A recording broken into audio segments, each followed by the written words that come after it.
Function. आज की topic क्या है? फंक्शन। कोई भी चीज़ ना समझ में आए तो आप पूछ सकते हैं, तो ले सकते हैं। फंक्शन की हिंदी जहाँ तक मैं समझता हूँ तो कितने लोगों को पता है कि फंक्शन की हिंदी क्या होती है? फंक्शन को हिंदी में क्या कहते हैं? फलन कहते हैं। फंक्शन की जो हिंदी है वो फलन से आती है। हिंदी में जो है वो फंक्शन को हम फलन कहते हैं। फंक्शन चैप्टर को पढ़ने से पहले आपको सेट थियरी अच्छे से आनी चाहिए और सेट थियरी के बाद रिलेशन अच्छे से आनी चाहिए। क्यों ये बात कही जा रही है कि सेट थियरी अच्छे से प्रिपेयर होना चाहिए और उसके बाद रिलेशन अच्छे से प्रिपेयर होना चाहिए, तो आपको ये बात ज़्यादातर पता है कि रिलेशन जो होता है वो सबसेट होता है किसी भी गिवन सेट के कार्टेशियन प्रोडक्ट का। ये बात क्लियर है? मतलब क्या है कि यदि कोई एक सेट मेरे पास कैपिटल ए के फॉर्म में है और उस सेट कैपिटल ए में दो एलिमेंट तीन एलिमेंट कुछ भी कंसीडर करो, जैसे तुम्हारी मर्जी करे, एक इच्छा करे एक कर लो, दो इच्छा करे दो कर लो, एक के भी कार्टेशियन प्रोडक्ट निकाला जा सकता है। ठीक है, नल सेट ना कंसीडर करना। नल सेट समझते हो ना? इम्पटी सेट, इम्पटी सेट ना कंसीडर करना, उसके अलावा कोई भी कुछ भी कंसीडर करना। तो मान लो मैंने मान लिया कि दो एलिमेंट हैं, तीन एलिमेंट हैं। मैंने ये मान लिया कि इसके अंदर कितने एलिमेंट हैं? तीन एलिमेंट हैं और वो तीन एलिमेंट हैं 1 2 और 3। तीन एलिमेंट है, क्या क्या है? 1 2 और 3 तीन एलिमेंट है और इनका मुझे कार्टेशियन प्रोडक्ट निकालना है। तो इनका मुझे कार्टेशियन प्रोडक्ट निकालना है। कार्टेशियन प्रोडक्ट करते वक्त कार्टेशियन प्रोडक्ट हम करते हैं। कार्टेशियन प्रोडक्ट मतलब ये कह सकते हैं कि वो एक टाइप का मल्टीप्लिकेशन होता है। कार्टेशियन प्रोडक्ट और समझिएगा, प्रोडक्ट मतलब मल्टीप्लिकेशन होता है। ठीक है, तो ये एक तरह का मल्टीप्लिकेशन भी होता है, बट सेट से सेट का मल्टीप्लिकेशन होता है। सेट से सेट का मल्टीप्लिकेशन होता है और सबसे इजीयर मेथड होता है सेट से सेट के मल्टीप्लिकेशन के रिजल्ट को क्या नाम है कि डिफाइन करने का या शो करने का, जो भी आप कह लीजिए। ठीक है, क्या किया मैंने? मेरे पास सेट ए था तो मैंने इसको भी मान लिया कि ये सेट ए है और ये भी सेट ए है। दोनों के कार्टेशियन प्रोडक्ट को एक एलिमेंट को डिनोट करना है, तो मैंने यहाँ पहले सेट के एलिमेंट को लिख लिए और ये जो है वो इसका एलिमेंट हो गया। कार्टेशियन प्रोडक्ट करते हैं, आपको पता है जब भी कार्टेशियन प्रोडक्ट होता है तो क्या मिलता है? ऑर्डर पेयर मिलता है, ऑर्डर पेयर मिलता है ना। तो मैंने क्या किया, 1 से 1 का कार्टेशियन प्रोडक्ट निकाला और रिजल्ट मुझे मिलेगा 1, 1। अभी तक आप क्या पढ़ते थे? अर्थमेटिक में 1 से 1 को मल्टीप्लाई करते थे। अर्थमेटिक में 1 से 1 को मल्टीप्लाई करते थे तो वो क्या आता था? 1 आ जाता था। अर्थमेटिक में 1 से 1 को मल्टीप्लाई करते थे तो क्या आता था? 1 आ जाता था। यहाँ जो है वो 1 नहीं मिलेगा आपको, यहाँ आपको मिल जाएगा 1, 1। यहाँ आपको क्या मिल जाएगा? 1, 1 मिल जाएगा। आगे बढ़ते हैं। 1 से जब 2 को मल्टीप्लाई करेंगे तो आपको मिलेगा 1, 2। 1 से जब 1 को मल्टीप्लाई करेंगे तो 1, 2।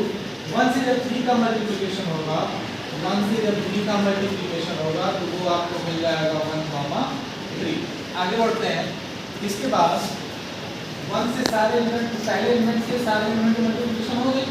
आगे बढ़ते हैं सेकंड एलिमेंट के साथ यही प्रोसीजर और थर्ड एलिमेंट के साथ भी यही प्रोसीजर। मतलब 2 के साथ 1 में, 2 के साथ 2 में और 2 के साथ 3 में। एज यूजुअल जैसे हमने 1 के साथ लिखा हुआ है वैसे नीचे लिख लीजिए 2, 1, 2, 2 और 2, 3। आगे बढ़ते हैं 3 के साथ 3, 1, 3, 2 और 3, 2। ये बात समझ रहे हैं कि कहाँ से आया है? 3, 1 और 3, 2 और 3, 2। कोई दिक्कत है? नहीं है। आगे बढ़िए। ये निकला मेरा कार्टेशियन प्रोडक्ट। ये मेरा क्या निकला? कार्टेशियन प्रोडक्ट निकला। इस कार्टेशियन प्रोडक्ट का सबसेट लेंगे। एक्चुअल में सबसेट की बात आ रही है, इसका सबसेट लेंगे यानी कहीं ना कहीं ये बात कही जा रही है कि ये भी क्या है? सेट ही है। ये भी क्या है? सेट ही है। सेट का मतलब ये कि अगर एक सेट के साथ दूसरे सेट का कार्टेशियन प्रोडक्ट आप करते हैं तो जो रिजल्ट आता है वो क्या आता है? सेट ही आता है। जैसे आपने पढ़ा है ना, रेशनल नंबर से आप रेशनल नंबर को ऐड करते हैं तो वो क्या आता है? रेशनल नंबर ही आता है। ठीक है, तो वही कॉन्सेप्ट यहाँ भी है। सेट के साथ सेट का मल्टीप्लिकेशन होता है तो वो क्या निकलता है? सेट ही निकलता है। इसका अगर जो हम इसका जो है वो हम क्या निकालें? इसका सबसेट निकालें हम लोग। इस कार्टेशियन प्रोडक्ट का यदि हम सबसेट निकालते हैं और उस सबसेट को कोई भी एक नेम होगा, मान लो मैंने कैपिटल R नेम दे दिया, उसको मैंने क्या नेम दे दिया? Capital R। तो ये जो कैपिटल आर मैंने लिया, कुछ भी ले सकता था ना, सी ले सकता था, बी ले सकता था, ठीक है, क्योंकि आर इसलिए ले रहा हूँ कि रिलेशन का जो पहला वर्ड है वो आर होता है, पहला लेटर जो है रिलेशन में, वो रिलेशन वर्ड में जो पहला लेटर है वो क्या होता है, कैपिटल आर होता है। तो मैंने ऐसे इसीलिए जो है वो आर ले लिया। आप इसी तरह से ए के अलावा कुछ भी बी सी डी ई कुछ भी ले सकते हैं, ठीक है। तो ये जो अब इसको मैं रिलेशन मानता हूँ, क्यों रिलेशन मानता हूँ, रिलेशन की डिफिनीशन ये है कि यदि दो सेट नॉन इक्विटी सेट हैं, दो सेट जो है वो नॉन इक्विटी सेट है और दोनों का मल्टीप्लिकेशन कर लिया, दोनों का मैंने क्या कर दिया, मल्टीप्लिकेशन कर लिया, और मल्टीप्लिकेशन के बाद जो रिजल्ट आया उस रिजल्ट का मैंने क्या निकाला, सबसेट निकाला, उस रिजल्ट का क्या निकाला, सबसेट निकाला। तो वो सबसेट जो है वो क्या कहलाता है, रिलेशन कहलाता है। वो सबसेट जो है वो आपका रिलेशन कहलाता है। यहाँ एक अंतर दिख रहा होगा आपको, यहाँ मैंने ए क्रॉस बी किया है और यहाँ क्या किया है, ए क्रॉस ए किया है। तो जब किसी भी सेम सेट का सेम सेट के साथ मल्टीप्लिकेशन करते हैं तो बाइनरी रिलेशन कहलाता है। क्या कहलाता है, बाइनरी रिलेशन कहलाता है। ये आपका नॉर्मल रिलेशन है, ये आपका नॉर्मल रिलेशन है, और ये बाइनरी रिलेशन। ये क्या होता है, रिलेशन तो आपको पता है क्या होता है, बाइनरी रिलेशन क्या होता है वो भी आपको ज़्यादा पता है, नहीं पता है, पता है। तो बाइनरी रिलेशन और अच्छे से, बाइनरी रिलेशन को और अच्छे से आप क्लास 12 में जानेंगे, बाइनरी रिलेशन को और बेहतर तरीके से आप क्लास 12 में जानेंगे जब इक्विवेलेंस रिलेशन प्रूव करेंगे। आपके में इक्विवेलेंस रिलेशन का केवल इंट्रोडक्शन है, 12 में जो है वो कंप्लीट। आगे बढ़ते हैं, तो रिलेशन तक हम आ गए, रिलेशन को पता चल गया कि रिलेशन क्या होता है, ये बात जान के अब सेट क्या नाम है, फंक्शन क्या होता है। हमारा चैप्टर तो रिलेशन है नहीं, रिलेशन तो पढ़ चुके हैं, हमारा चैप्टर क्या है, फंक्शन है। फंक्शन क्या होता है, तो फंक्शन जो होता है बेटा, फंक्शन जो है वो एक स्पेशल टाइप का रिलेशन होता है। फंक्शन जो है वो एक स्पेशल टाइप का क्या होता है, रिलेशन होता है। और समस्या ये है कि भैया इसकी स्पेशलिटी क्या होती है, किस बात पे हम इसको कहते हैं कि ये स्पेशल टाइप का रिलेशन है, इस रीजन से हम इनको कहते हैं कि भैया ये स्पेशल टाइप के रिलेशन है। तो वो स्पेशलिटी की ये होती है कि दो सेट मैंने ले लिए, ध्यान दीजिए, मैंने दो सेट लिए हैं, और ये सेट अगर जो ए और बी ही थे, ये सेट अगर जो ए और बी या ए ही थे, तो इसी को कंसीडर कर लेते हैं जो ऊपर किया है। तो सेट ए और ए ही है अगर जो मान लिया, और इसमें एलिमेंट चलो इसलिए वही मानते हैं तो पहले मैंने लिया था 1 2 3 लिया था, और यहाँ भी 1 2 3 लिया था। आपने देखा था कि जब ये रिलेशन हो रहा था, तो ए जो है वो 1 के साथ भी अपनी इमेज क्रिएट कर रहा था, 2 के साथ भी और 3 के साथ। लेकिन फंक्शन कहता है, फंक्शन एक बात को क्लियरली स्टेट करता है कि भैया मैं फंक्शन होऊंगा या फंक्शन कहलाऊंगा, कंडीशन ये है, पहली कंडीशन कि मेरे किसी भी एलिमेंट की जो इमेज है वो यूनिक होनी चाहिए। मेरे किसी भी एलिमेंट की जो इमेज है वो क्या होनी चाहिए, यूनिक होनी चाहिए। अब बात आती है यूनिक इमेज क्या कहलाती है, कि ये जो सेट है, आपने ये जो ऑर्डर पेयर बनाया है, इसका जो पहला एलिमेंट है वो कहाँ से आया है, डोमेन से आया है। पहला जो एलिमेंट है, जो पहला वन या फिर फर्स्ट वन लिखा है, ये कहाँ से आया है, डोमेन से आया है। और जो ये सेकंड वाला सेट है, सेकंड वाला एलिमेंट, सॉरी, ये जो सेकंड वाला एलिमेंट है ये कहाँ से आया है, कोडोमेन से आया है। कहाँ से आया है, कोडोमेन से आया है। नेक्स्ट तो बाद में जब हम एलिमेंट कंबाइन हो जाते हैं, ज्वाइन एक दूसरे से रिलेट हो जाते हैं, उसके बाद में डोमेन रेंज हमको पता चलती है। पहले ही हम कहाँ कह सकते हैं कि हमको रेंज पता है, नहीं कह सकते ना। तो ये पहला एलिमेंट जो है वो डोमेन से है, और दूसरा एलिमेंट जो है वो कहाँ से है, कोडोमेन से है। तो डोमेन का एक एलिमेंट कोडोमेन के कई सारे एलिमेंट से मिला होगा ना। फंक्शन कहता है कि नहीं, चाहे 1 से ऐड करो, चाहे 2 से ऐड करो, चाहे 3 से ऐड करो, किसी से भी ऐड करो। इस कोडोमेन सेट में, ये आपका कोडोमेन है, ये जो है वो आपका कोडोमेन सेट है।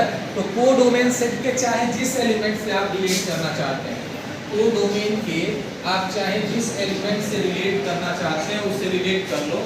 कंडीशन ये है कि मेरी जो इमेज होगी, मेरी जो इमेज मतलब कोडोमेन के जिस एलिमेंट से मैं जुड़ूंगा वो यूनिक होनी चाहिए। यूनिक का मतलब मैं इकलौते से जुड़ूंगा और किसी और से नहीं जुड़ूंगा। मतलब क्या कि अगर जो 1 जो है वो 2 से रिलेट हो गया, 1 यदि 2 से रिलेट हो गया तो ये 1 जाके 3 से रिलेट नहीं होगा।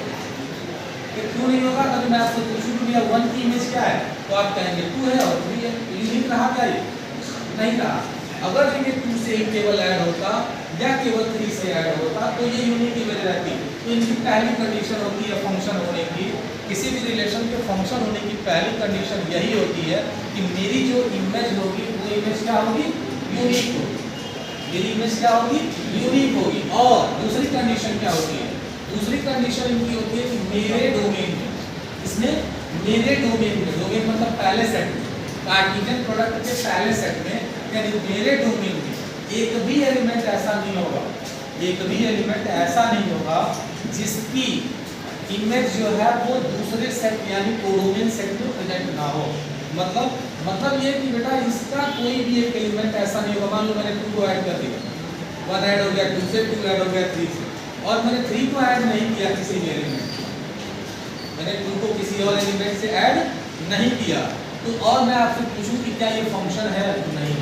जब तक 3 किसी के साथ ऐड नहीं होगा, जब तक 3 किसी के साथ ऐड नहीं होगा तो ये तब तक जो है वो फंक्शन नहीं होगा। और मैंने आपने देखा कि 3 को मैंने 1 से ऐड किया, वहीं जो है मैं इस 3 को जो है अगर 3 से भी ऐड कर देता तो भी जो है वो फंक्शन होता। रीजन क्या है, अगर जो मैं इस 3 को 3 से ऐड करता तो अगर मान लीजिए मैंने 1 से नहीं ऐड किया होता, थोड़ी देर के लिए इरेज कर रहा हूँ, अगर जो मैंने 1 से नहीं ऐड किया होता, मैंने इसको 3 से ऐड किया होता, अगर चलो मैंने ऐसे कर दिया, 3 से ऐड कर दिया, उस भी सिचुएशन में फंक्शन है। रीजन क्या है, 2 की इमेज क्या है 3 और 3 की भी इमेज क्या है 3। अभी भी यूनिक इमेज वाला कॉन्सेप्ट जो है वो क्या फुलफिल हो रही है, बात समझ आ रहा है।